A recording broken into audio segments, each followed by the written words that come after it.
Алдегидтер мен кетондар. Алдегид пен кетон негізі екеуі де бір карбонилді қосылыстар деген классқа жатады. Карбонилді қосылыстар. Біріншіден, бұл көміртек пен оттектің арасында қос байланыстың болуын біздер карбонилді қосылыстар дейміз. Енді қараңыз. Карбонилді қосылыстар былай болады. Көміртек пен оттектің байланысы болу керек, және де енді қараңыз. Мұндағы көміртекте либо қасында сутектер болады, либо мына жерде CH3 болады, либо же мында да CH3 болады. Әр кезде әртүрлі қосылыстар болады. Мысалға қараңыз. Егер біздерде мынандай жағдай болатын болса, типа мында сутек немесе радикал болса, бір жағында, ал басқа жағында тек қана сутек болатын болса, біздерде бұл зат альдегид деп аталады. Ал егер көміртек және оттектің байланысы тура тізбектің ортасында болса, мысалға типа біздерде көміртек болып кетіп бара жатқан болса, и мынандай көміртек пен оттектің байланысы тура тізбектің ортасында болатын болса, бұл бізде кетон деп аталады. Енді қараңыз. Альдегидтер қатары метанольдан басталады. Метанольдің формуласы бұл әрине мындағы просто осылай жазылады. Яғни біздерде тізбектің соңында оттек пен көміртектің байланысы болатын болса, біздерде бұл альдегид деп аталды, Ал егер мына жағы типа тізбектің ортасында болса көміртек, бұл кетон. Енді кетондардың басталуы бұл С3-ден басталады. Өйткені біздерде көміртек пен оттектің арасындағы байланыста оның екі көшісі көміртек болу керек. Сондықтан біздерде С3 керек. Сонымен альдегидтердің және кетондардың номенклатурасына келсек. Біріншіден, ең біріншісі әрине С1, түбірсіз мет қолданылады. Көбінесе енді қараңыз, мет емес, бұл метан болады. Ал аяқталу альмен біту керек. Метан. Енді қараңыз, альдегид деген сөз негізі бұл кішкене бұл классикалық органикаға ұқсамайды, где, алкан, алкен, алкин деген жерлерде біздерде соңғы ан, ен, ин деген жұрнақтарды алып едік. Бұл жағдайда бізде бастапқы сөзді аламыз, аль деген. Неге? Өйткені альдегид деген сөз бұл арабша сөз. Бұл наоборот артына кетіп қалады. Метаналь деп аталады сонда. Мынау С2 бұл этан, этаналь, С3 пропаналь,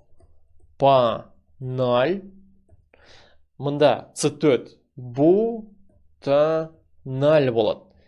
Енді, арғырай, пентаналь, гексаналь, гептаналь, октаналь, нонаналь, деканаль деген сияқты атау қоя бересіз. Ол түсінікті болған шығар.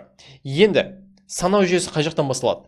Ең біріншіден көміртек пен оттектің байланысқан жеріне жақындағы жерден болу керек. Әрине бұл мына жерде болады, альдегидтерде С1, осы жер С2, С3 деп оңнан солға кетіп бара жатырмыз. Екінші орында метан тұр, 2 метил пропаналь болады. Енді альдегидтер қатары метанольдан басталатынын айтып едік. Енді қараңыз, мынаны былай жазып жүру керек емес, әрине. Кейбір кезде бізде оны былай да жаза аламыз просто. HCHO деген сияқты. Бізде оны былай да жаза аламыз, HCOH. Бірақ та егер COH деп жазатын болсақ, бұл как будто спирт сияқты болып кетеді, сондықтан бірінші болып сутекті, кейін барып оттекті жазған дұрыс. Альдегид пен спирттің арасындағы айырмашылықты ұмытпаңыз. Енді текст. Әрі карбонилді қосылыстардың изомериясы. Біріншіден, карбонилді қосылыстардың изомериясына келетін болсақ, бұл көміртек қаңқасының изомериясынан бастауға болады. Бұнда изомерияның типі С4-тен басталады. Текст, қараңыз. CH3, CH, текст, CH2, CH2, COH. Енді мұнда басқаша вариацияны жазатын болсақ, CH, CH3, C и H деген сияқты. Екеуі де біздерде қысқартылып жазылатын формуласы әрине C4, H, текст, 8, 7, 8 болады. C4, H8, O1 болады. Енді екеуінің қысқартылған формуласы осы. Бірақ та біздер бұл формуланы әртүрлі қылып жаза аламыз құрамы бойынша. И олар бір-бірінен кішкене айырмашылығы болады әрине. Бұл құбылыс бойынша айырмашылық, бірақ та құрамы бойынша бірдей болып келеді. Енді карбонил тобының орналасуы бойынша изомерия. Енді CH3, CO, CH2, CH2 и CH3 болсын. Енді тура сол жағдай біздерде просто CH2 и көміртек пен оттектің балансы ортаға жылжытып жібердік. Осымен біздерде бір молекула толығымен жазылады. Біріншісі бұл 1, 2, 3, 4, 5 пентанон 2. Мынау пентанон 3 болып келеді. Екеуінің де қысқартылған жазылуы бұл C5, так, H3, 5, 7, 10, H10, O1. Екеуінің де қысқартылу жазылуы бірдей. Құрамы бойынша екі молекула сәйкес келеді бір-біріне, бірақ та құрылысы бойынша әртүрлі болады. Құрамы дегенде состав, яғни көміртек саны, сутек саны. Классаралық изомерия C3-тен басталады. Классаралық изомерия дегеніміз бұл, өздеріңіз білесіз, екі органикалық кластың бір-біріне просто құрамы бойынша бірдей болуы, ал құрылысы бойынша әртүрлі болуы. Сонда классаралық изомер, карбонилді қосылыстар, олар бір-бірімен классаралық изомер болып келеді. Өйткені альдегид пен кетон все-таки екі әртүрлі топ болып келеді, бірақ та бір-біріне изомер. CH3, CH2, C. Енді қысқартып жазылуы екі заттың да бұл C3, H6, O1. Бірақ та бірінші қосылыс бұл пропанон деп аталады. Ал мына қосылыс бізде пропаналь.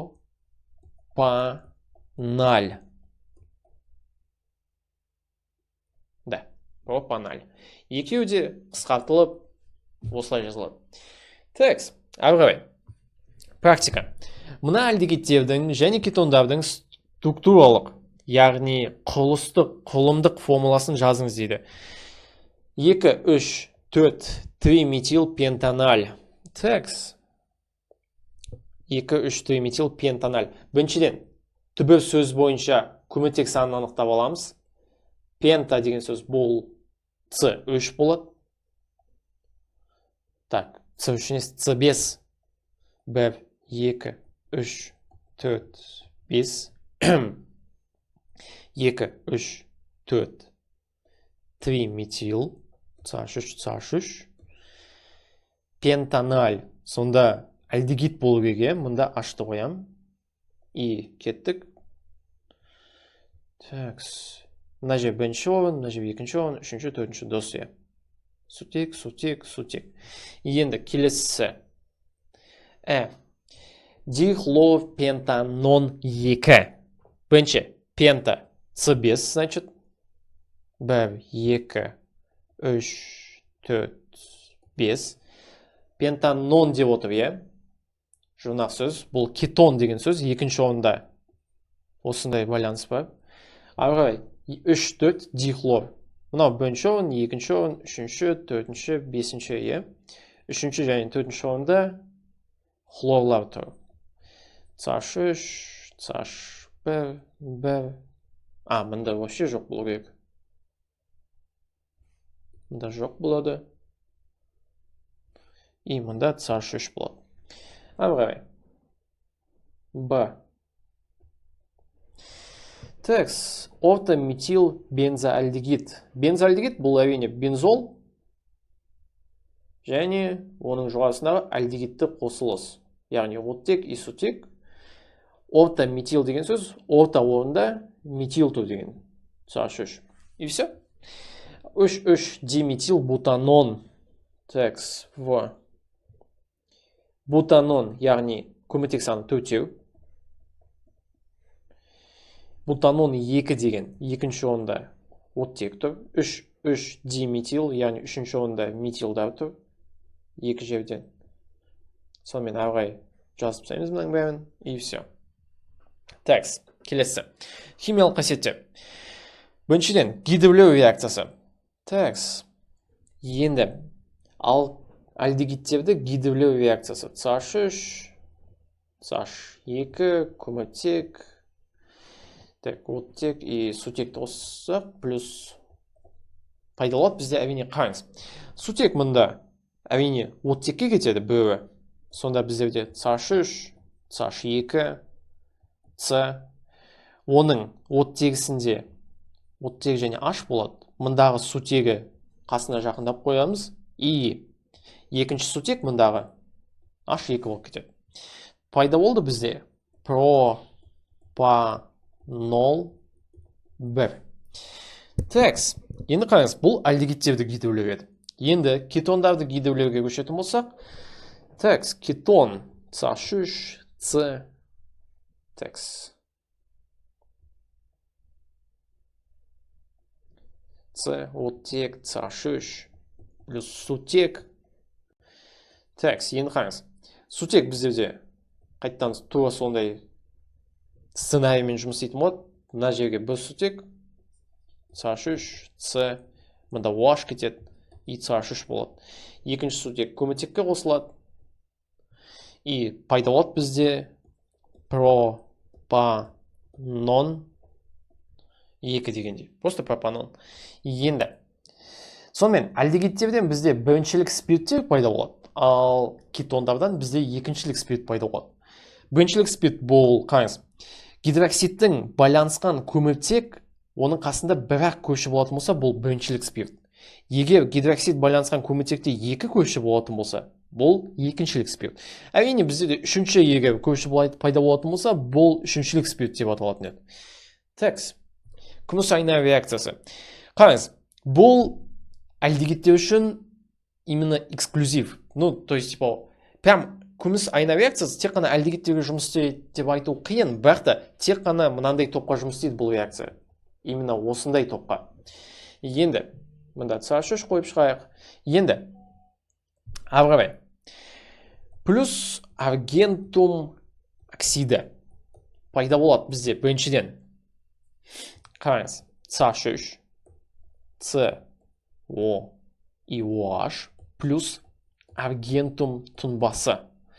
Қараңыз, кейбір кездері бұл реакцияны былай айтады. Күміс айна реакциясын жүргізіңіз, альдегидке күміс тетра гидроксидін қосыңыз дейді. Немесе күміс оксидінің аммиактағы ерітіндісін қосыңыз дейді. Бірақ та аммиакты мен былай жазам обычно. NH3-ті катализатор ретінде қосам. И еще, егер мен қазір мұнда Т аммиактың, қалай еді, күміс оксидінің аммиактағы тетра гидроксиді деп оның бәрін жазып отыратын болсам, менде қайтадан үлкен реакция шығып кетеді, бұл реакцияны жаттау мүмкін емес болады. Және есте сақтау да мүмкін емес болады. Сондықтан да мен осылай оны қысқартып жазам. Бұл жерде есепте де қолдансақ бірдей шығады, есептеулерде бәрі дұрыс болады обычно, так что мен осылай қолданам. Енді күміс айна реакциясы. Күміс айна реакциясы бұл альдегидтерге эксклюзивный реакция екенін айттым. Бұл альдегидтердің сапалық реакциясы болып келеді. Және де мұндағы түзілген күміс бұл өте әдемі болып түседі негізі. Мысалы, мен егер мынандай куглодонная колба деген ыдысты қолданып, осы реакцияны мында жүргізетін болсам, мыс осы ыдыстың мынандай бүкіл шетін қаптап шығады осылай. Әдемі анандай күміс айна сияқты болып кетеді. Соңғы кезден оны күміс айна реакциясы деп аталады. Бұрынғы замандарда бұл реакция арқылы біздерде кәдімгі айналар алынатын еді. Егер естеріңізде болса, типа ескі фильмдерде, ну, то есть бұрынғы замандарда көрсететін фильмдерде біздерде айна ретінде бір түрлі металдың кусогын қолданатын еді. Ана адамның түрін бір түрлі көрсетеді, кішкене онша емес болады негізі. Бірақ та бұрынғы заманда айналарды жасау кішкене қиын болғандықтан көбінесе металл қолданылатын еді. Именно осындай әдіс арқылы жасалған. Енді мыс гидроксидімен реакция. Текс, мыс гидроксидімен реакция. Кішкене қиындау болады бұл реакция. Біріншіден, неге? Қараңыз. Неге дегенде? CH3, С, H. Сол баяғы этаналь, плюс мыс гидроксиді, екі еселенген, пайда болады бізде. Тура сол баяғы CH3, С, мұнда OH, плюс мыс оксиді плюс H2O. Теңестіру үшін мынаны есте сақтаңыз, 2 қою керек мұнда. И мұнда 2 қою керек. Все. По сути, болды. Енді, бұл жерде қызыл тұнба түсіледі. Өйткені мұндағы мыс оксиді қызыл тұнба болып келеді. Тура жағдай күміс айна реакция сияқты күшті типа көрінбейді, күшті естілмейді, бірақ та бұл да альдегидтердің сапалық реакциясы болып келеді. Текс, ағай, алу жолдары.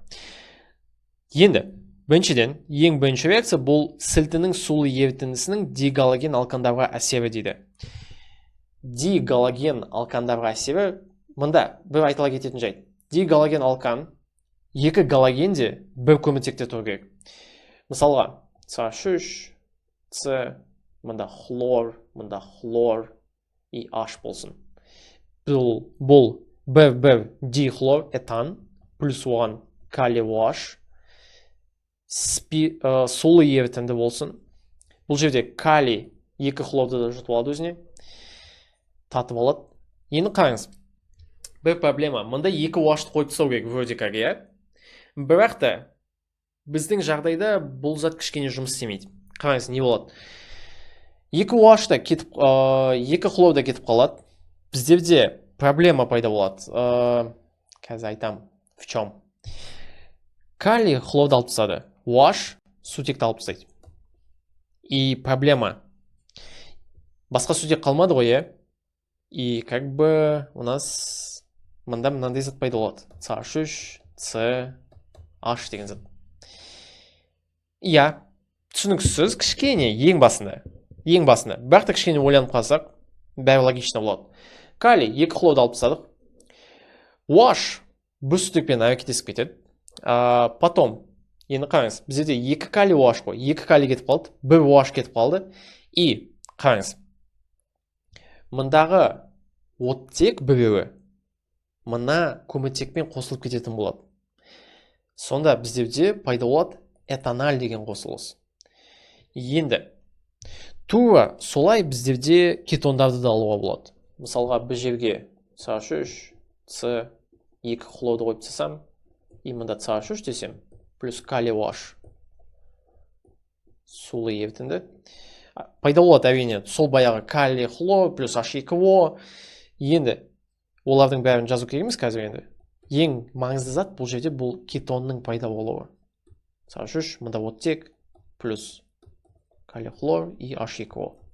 Мында ғана екі қоямыз и все. Басқа жерлерді теңестіру керек емес. Енді, ары қарай, спирттерді тотықтыру. Спирттерді тотықтыру реакциясы бұл мыс оксидімен жүретін реакция. Так, CH3, CH2, OH плюс мыс оксиді. Так. Енді, бұл жерде не пайда болады? Мыстың өзі плюс H2O и плюс CH3, CH2 емес уже. Бізде проблема. Кстати, мен ана жерде біз затты ұмытып кеттім. Бір, екі, үшеу, төртеу. Да, дос. Так, мында. Қараңыз. Уже сутекті сақтап қалу қиын мында. Алып тастауға тұреді. Мында оттек келеді, мында сутек келеді. Все сонымен. Так, теңестіру керек емес мында. Енді, алкиндердің гидратациялау. Енді, егер есіңізде болса, біздерде алкиндерде Кучеров реакциясы деген болған. Кучеров реакциясы бұл әртүрлі алкиндерді гидратациялау реакциясы. Мысалға, этинді гидратациялау кезінде бір зат шығады, ал мысалға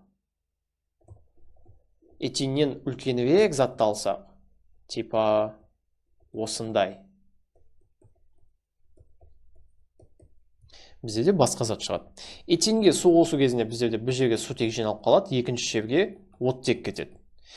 Ал үлкенірек реакцияға жүргізсек, CH3, CH2. Енді қараңыз. Так, мынаны алып тастасақ. Енді қараңыз. Мұнда сутегі көбірек жерге барады. Сонда CH-қа. Ал мұндағы оттек біздерге бос қалған көміртекке кетеді. Сонда көміртек, оттек и CH. 3 пайда болады. Сонымен, мұнда этанол, мұнда бутанон пайда болды. Енді келесі. Все. Сонымен, осылай біздерде альдегидте, кетонда тақырып аяқталады. Альдегид пен кетон екеуі бір карбонил қосылыстарына жатады. Келесі сабақта біздерде кішкене басқаша тақырып болады. Осы кетон мен альдегидтердің жалғасы деуге болады. Уже карбоксилді қосылыстар пайда болады. Енді ең маңызды затты ұмытпаңыз. Карбонилді қосылыстар бұл кетондар және альдегидтер. Все. Сонымен келесі видеода кездескенше сау болыңыз.